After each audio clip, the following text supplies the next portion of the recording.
Hello there, and welcome back to Gait for Human Potential video series. I'm Carol Montgomery, physical therapist, somatic educator, and integral human gait expert.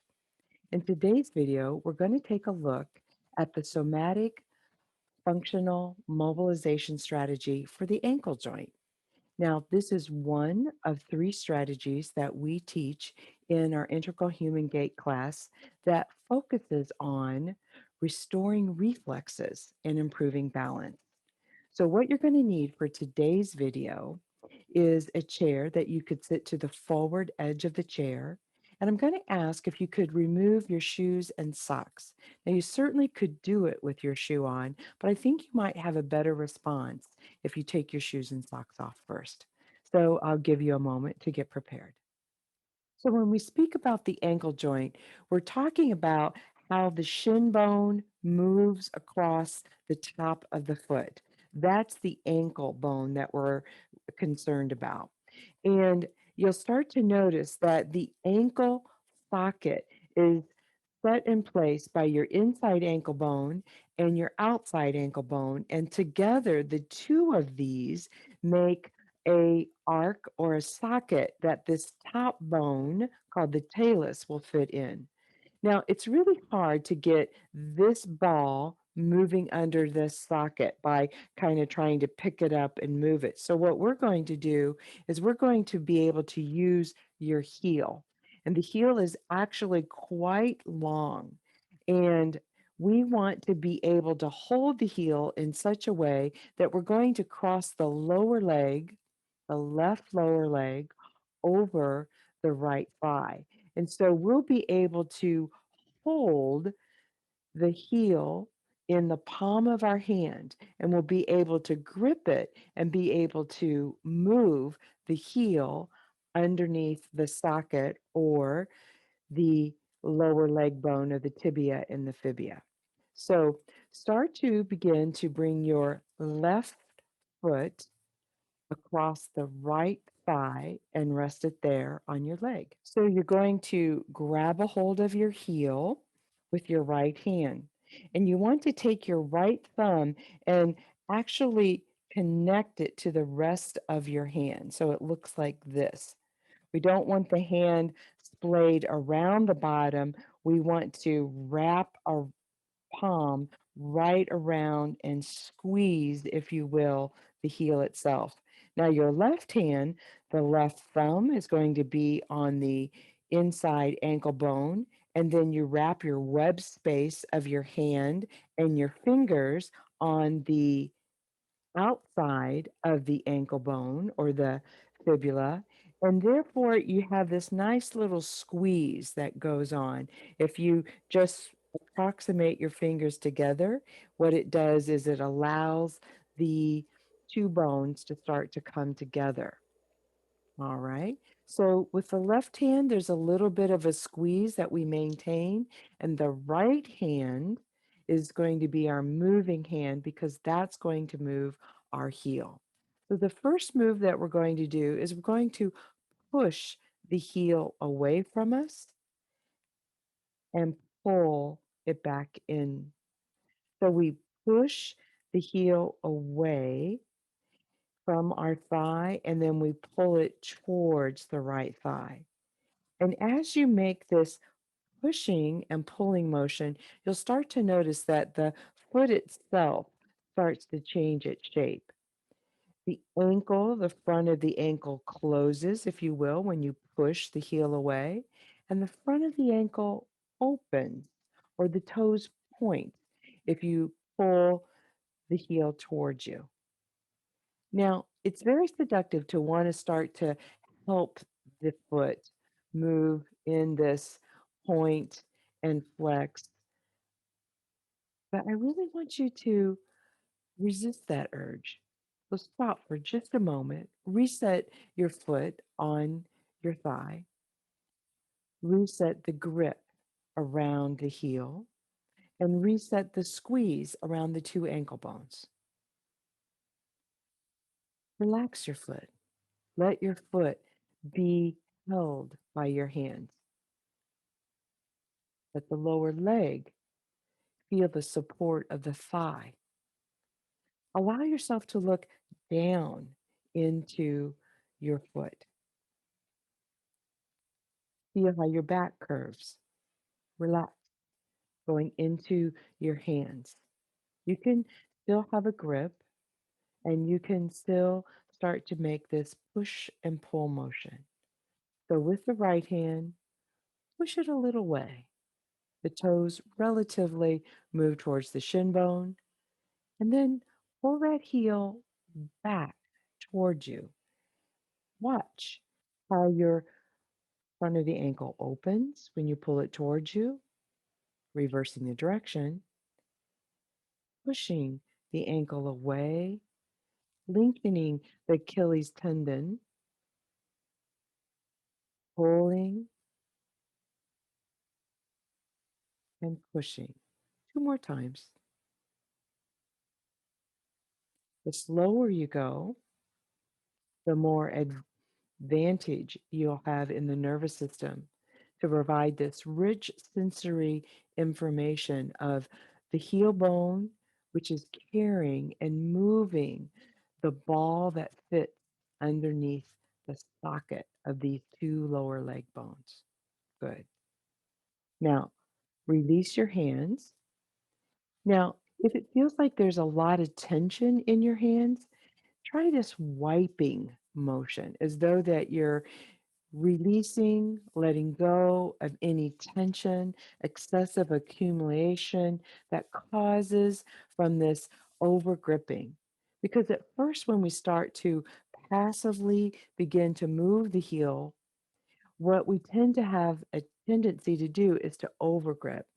So the more you do it, the more you'll find that, I can get this kind of quality of movement and I don't really need to squeeze so hard. I have a firm grip and I have a clarity in the pull and the push, but I don't need to overdo it. All right. Now, so the first motion was this push, push, and pull kind of motion in the foot, a push and pull. The second motion we want to do is we're going to hold on to our heel and our socket. And this time we're going to take the heel and we're going to lift it up towards the ceiling and kind of curve it into the socket. So we lift it up to the ceiling as though that we could bend or bring the two ends together, the end of the socket and the end of the calcaneus or the heel. So it's as though that we are approximating or shortening this distance.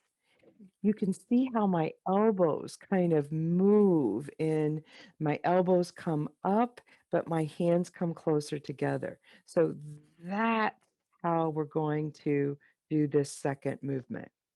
Okay. So once again, grab a hold of the heel with the right hand, thumb connected to the rest of the hand. The left hand wraps around the ankle, inside ankle, the rest of the fingers on the outside ankle bone. Give a little approximation or a gripping with your left hand, kind of supporting the socket, and then begin to lift the heel a little up towards the ceiling. And then it's like a little curve, it kind of arcs towards the inside ankle bone, and then it lowers back down. So it lifts up and into the ankle bone and away and down from that inside ankle bone. Up and in, out and down. Up and in and down and out. Up and in and down and out. And once again, release your hands, release any tension in your hands. And now let's prepare the third direction.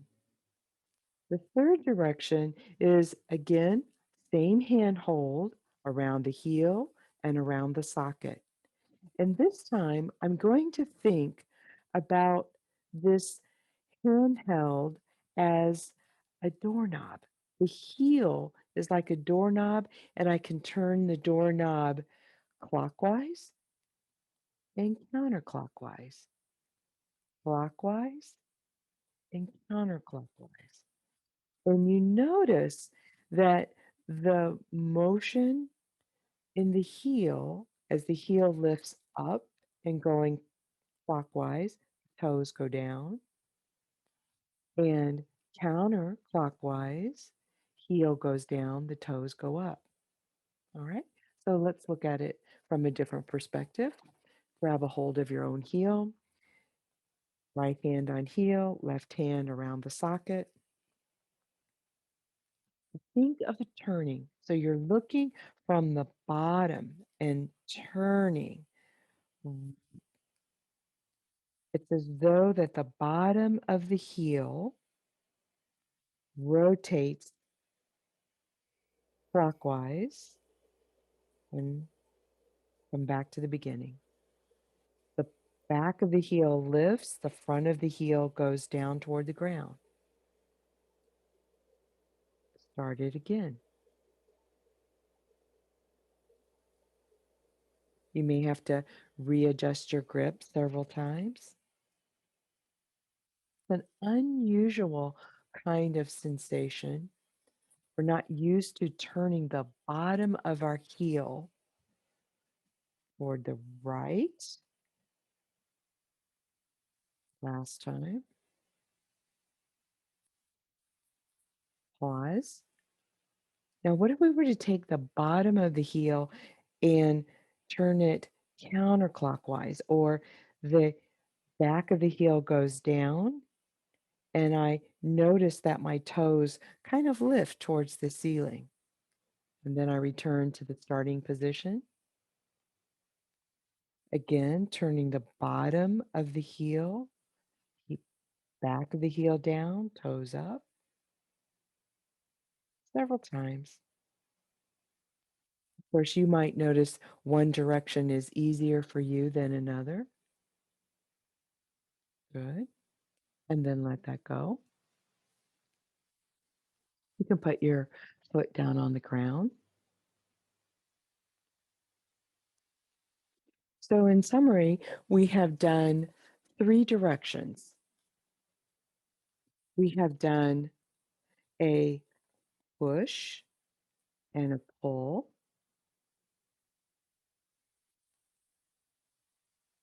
closing the front of the ankle bone, pulling to open, push to close, pull to open. The second movement that we did was a folding of the ankle joint. The heel lifts up towards the ceiling and in towards the ankle bone, away from the inside ankle bone and down to the floor, up to the ceiling and in, out and down, up and in, down and out.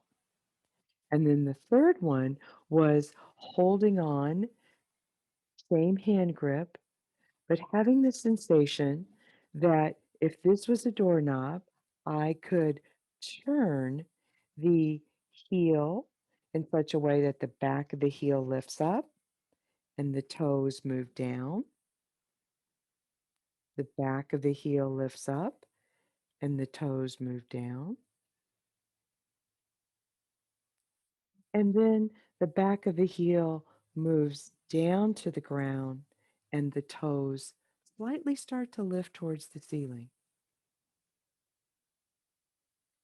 Now, some of you may be asking, is it important to keep the ankle in a certain shape when you do this movement? So you want to find whatever bend or opening in the front of the ankle that feels the best. You know that the more that it's closed, if you can really close the front of the foot, this ankle mobilization may not be the best for you because you can already have enough range of motion. But for those of you where that is more a challenge, then this activity will be very helpful. And there's no reason why you can't do it at different angles of the opening so that it also can start to influence what happens a little further down. So you get to choose the starting point of where you want to begin those three planes of motion. Now, the last one that you would want to do is a combination of all three of those. And so there will be this perhaps a push, a lift, a pull, a turn, and you repeat it again. It's like a huge, big circle that's rotating, which is a very different exercise than the doorknob exercise. So the fourth reiteration is the combination of all three planes. So you have to kind of go slow at first. Don't rush it. Let's try it again. Cross the left foot over the right thigh. Grab a hold of the heel with the right hand. Put your left thumb on your ankle, inside ankle bone, and your fingers on the outside ankle bone. Give a little squeeze of your socket, and I'll coach you through the movement again. So let's add all three planes together. So you're going to push a little forward, lift the ankle bone to the ceiling and into the inside ankle bone, counter clockwise turn, move the heel away from the ankle bone down toward the floor, push, lift to the ankle bone, pull back, counterclockwise, clockwise, push, lift, pull, counterclockwise. There you go.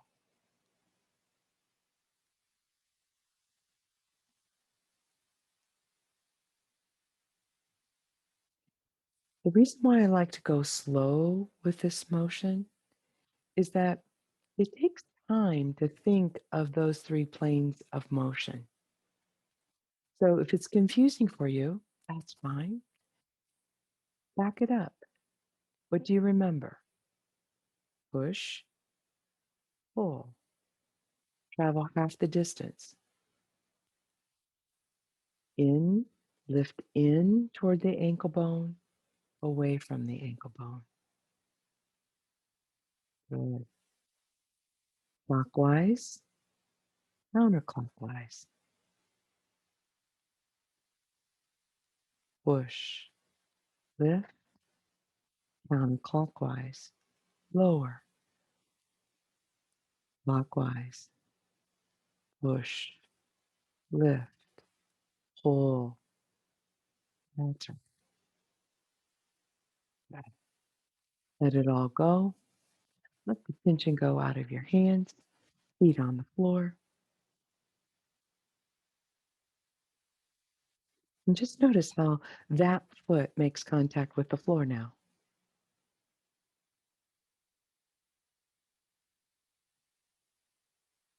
Now bring yourself to stand. Pause there for a moment.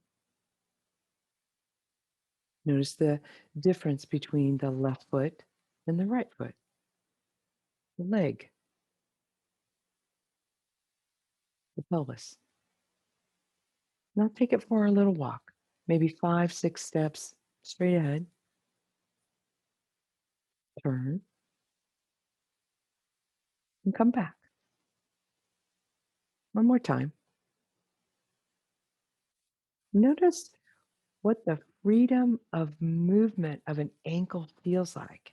You may not have even recognized that that ankle was stiff or didn't have as much mobility, but now that it has a little bit more mobility, you can start to get a sense that between the left and the right foot, something's very different here.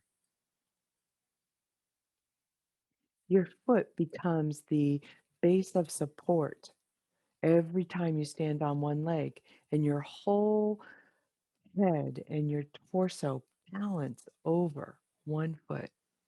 And the ability of the ankle joint to have the freedom to accommodate all of those planes and directions of motion allow your eyes to keep towards a horizon line.